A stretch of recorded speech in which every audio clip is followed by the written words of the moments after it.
Fakultas Syariah dan Hukum. Terima kasih. Oh ya, keren. Terima kasih. Yang ingin Bapak sampaikan pada kesempatan kali ini adalah pertama, suatu waktu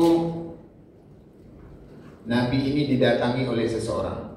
Katanya, ya Rasulullah, ausini, kasih aku wasiat. Tapi aku ini orangnya gak cerdas-cerdas sekali. Makanya wasiatnya jangan panjang-panjang, nanti aku lupa deh. Nah, ini ternyata sudah minta wasiat pakai request pula nih. Jangan panjang-panjang, nanti aku lupa, susah ingatnya. Lalu Nabi bersabda, imanu billah tsumma istaqim. Atau dalam riwayat yang lain, amantu billah tsumma istaqim. Berimanlah kamu kepada Allah, kemudian beristiqomahlah. Istiqomah ini bahasa sekarangnya konsisten. Jadi para ilmuwan menjadikan dasar bahwa kesuksesan seseorang di dunia ini itu dimulakan dari konsistensi. Apapun yang ingin kita gapai dan kita capai, maka rumus sukses itu adalah konsisten. Kita nggak apa-apa terlambat, ya. Kita mungkin lambat mulai, dia dah mulai, dia dah kuliah dulu ya, kita belum lagi. Dia dah juara, kita belum lagi, nggak apa-apa. Ya kan? Dia sudah naik motor ketika kita masih berjalan, nggak apa-apa. Dia sudah pakai iPhone, kita masih pakai apa lagi kira-kira? Bukan iPhone lah, nanti merek sebut mereknya kita enak pulang kawan yang punya ya. Nggak apa-apa, tetapi teruslah berjalan, teruslah berbuat, karena boleh pelan, boleh capek, tapi tetap harus jalan.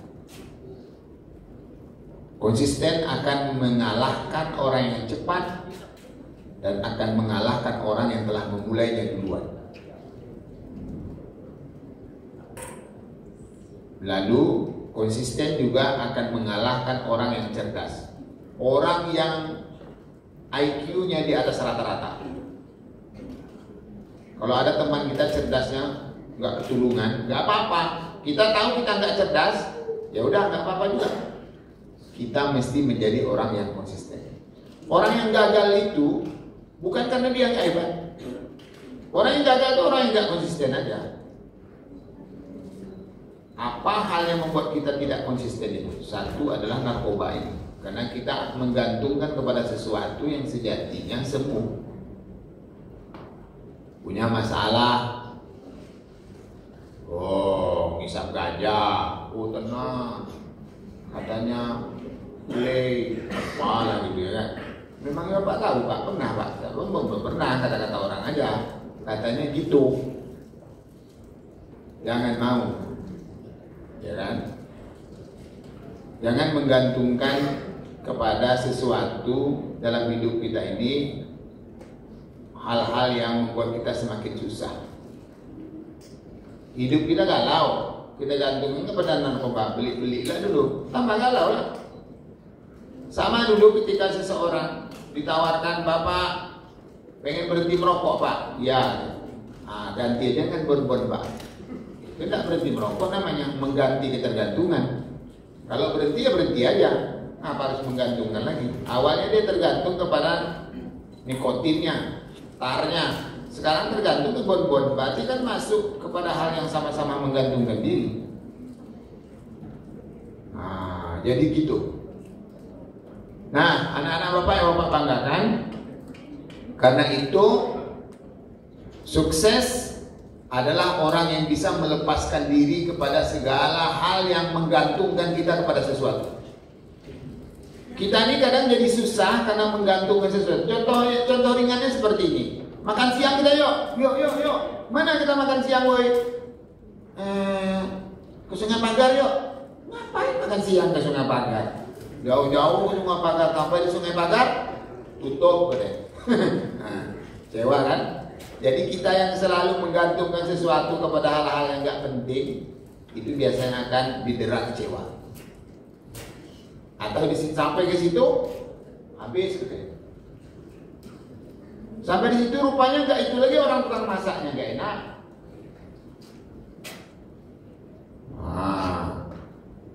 Itu yang pertama. Yang kedua, jangan takut menghadapi masalah. Dalam hidup kita ini akan ada masalah. Ini mahasiswa ini masalah pertama dosen. Iya enggak? Dosen giler, dosen pelit. Iya kan? Jangan kalian mau ditakuti dengan hanya dosen giler, dosen pelit. Tuhan itu sayang ke kita. Dikirimnya kita dosen giler, dikirimnya kita dosen pelit. Gak usah lari. Hidup kita ini akan selalu berhadapan dengan orang pelit, orang giler. Nanti kalian masuk ke dunia kerja ketemu juga ya dengan orang-orang kayak gini. Kalau kita nggak punya pengalaman menghadapi orang-orang seperti ini, kita stres. Karena itu kita jangan gantungkan kebahagiaan kita ke dia. Saya tuh tadi sambil jogging tuh pagi, saya buka IG tuh, kalimat-kalimat motivasi tuh. Lalu dibuka sama saya begini, ini pesannya, ini kita konsumsi bersama. Kopi dicampur gula manis nggak? Nggak. Baru manis kalau diaduk. Jadi kepahitan hidup dan kenikmatan hidup itu baru diolah bisa jadi. Wah, itu kata si sang motivator itu tadi tuh, saya dengar tuh. Jadi kebahagiaan itu akan ada setelah kita menghadapi hal-hal yang menyulitkan. Nggak ada kebahagiaan tanpa adanya cobaan. Dosen kiler itu di zaman kami kuliah dulu juga ada. Kadang kita dibully orang. Dibully orang ini sesekali perlu. Supaya kita nanti suatu saat mungkin memang dibully orang, kita udah siap bagaimana menghadapi. Kita nggak lebay juga kalau dibully. Biasa aja. Kita harus pernah merasakan jatuh. Jatuh naik motor, jatuh manjat. Ya. Itu akan menjadi pengalaman hidup kita. Hidup tuh putarannya seperti itu. Karena itu kita nggak perlu lebay-lebay juga. Ya kan, sikit-sikit ngadu, sikit-sikit demo, itu namanya lebay. Ya kan? Hadapi dosen yang kiler itu. Dosen itu juga manusia. Pasti ada caranya. Pada-pada kalian ada caranya. Logikanya. Saya dulu juga menghadapi dosen kiler, tapi alhamdulillah dapat A juga. Dia pasti punya selera masing-masing. Kita ikuti saja seleranya itu. Nggak apa-apa, menyesuaikan. Belajar-belajar nanti menyesuaikan dengan selera mertua yang berbeda dengan kita, kan boleh. Nah, nggak mungkin juga mertua kita manut dan satu selera dengan kita kan. Sesekali kita harus menyesuaikan dengan selera dia. Dia nyinyir mungkin. Dapat mertua nih yang laki-laki ini pemarah, menyesuaikan saja. Kita kalau lagi pengen, kita menyesuaikan. Jangan paksa dia menyesuaikan dengan kita.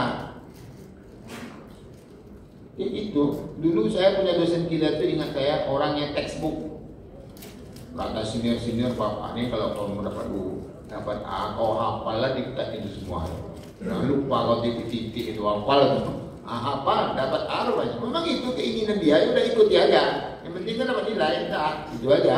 Ngapain kita ribut-ributkan dia? Enggak mungkin kita bisa merubah dia. Ini kalian diam-diam nih paham atau? Nah, jadi kayak gitu tuh. Hidup kita akan selalu dihadapkan kepada masalah. Ketika kita mampu meramu masalah, maka baru akan terasa manisnya hidup.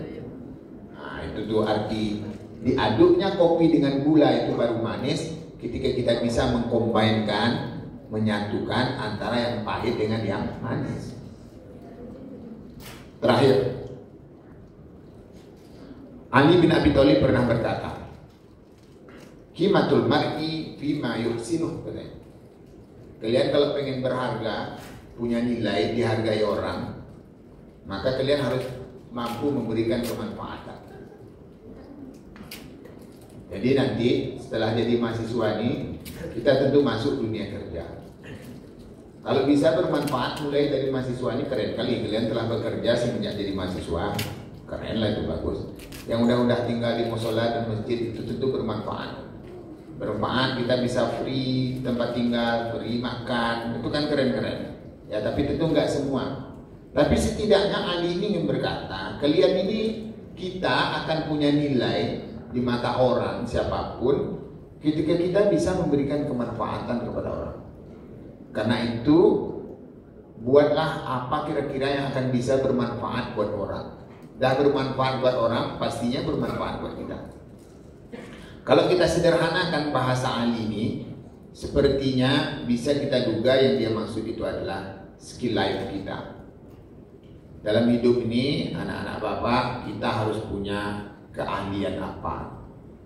Orang yang gaya hidupnya menonton itu akan susah.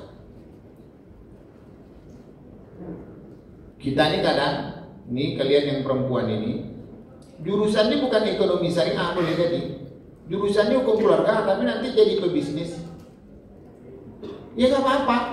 Dia punya skill di situ. Silakan. Ya kan? Gak apa-apa. Mungkin kalian yang bukan jurusan siasat, tetapi nanti jadi Pak RT, Pak RW, jadi Pak Camat, Bu Camat. Itu namanya talenta kita. Asuhlah mulai dari sekarang.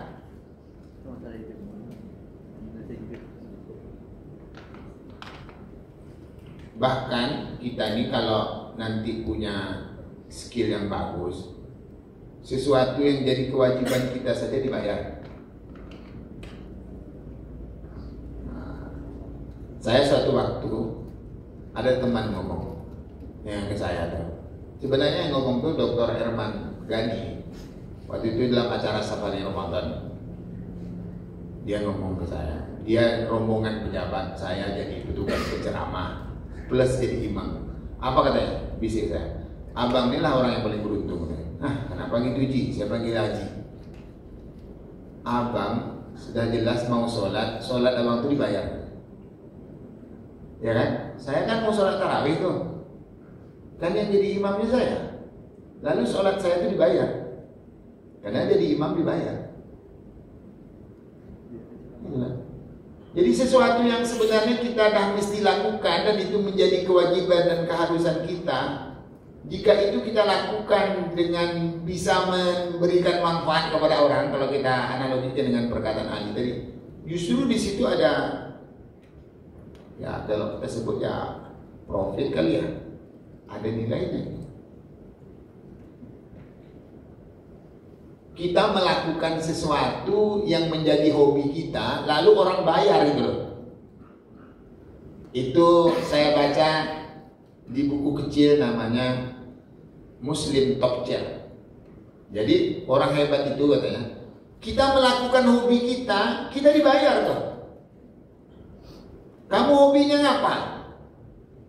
Hobinya berdebat gitu, kayak Rocky Gerung. Hobi berdebat, sekali begitu berdebat dibayar orang tuh. Karena debat kita itu proporsional dan proporsional kan. Coba tuh tanyakan ke diri kita ini mau jadi apa?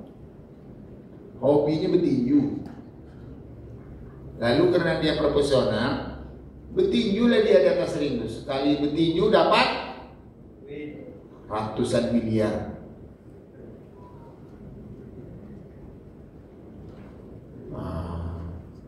Makanya disebut dengan skill life, keahlian kita. Lalu kita ahli di situ, kita memang suka itu, lalu orang bayar tuh. Keren enggak? Halo, keren enggak? Nah, agar ini kita dapatkan, jangan sempat adik-adik ini, anak-anak bapak ini kesandung narkoba pula kita, habislah hidup kita. Hidup yang sekali ini kita buat sia-sia dan tidak bermanfaat. Saya kira itu motivasi saya untuk adik-adik semua. Yang kelamaan nanti habislah waktu Pak Sudianto sama Pak Doni Ali saudara. Dengan mengucapkan Bismillah, maka kegiatan kita pada hari ini kita nyatakan dimulai. Bismillahirrahmanirrahim. Assalamualaikum warahmatullahi wabarakatuh.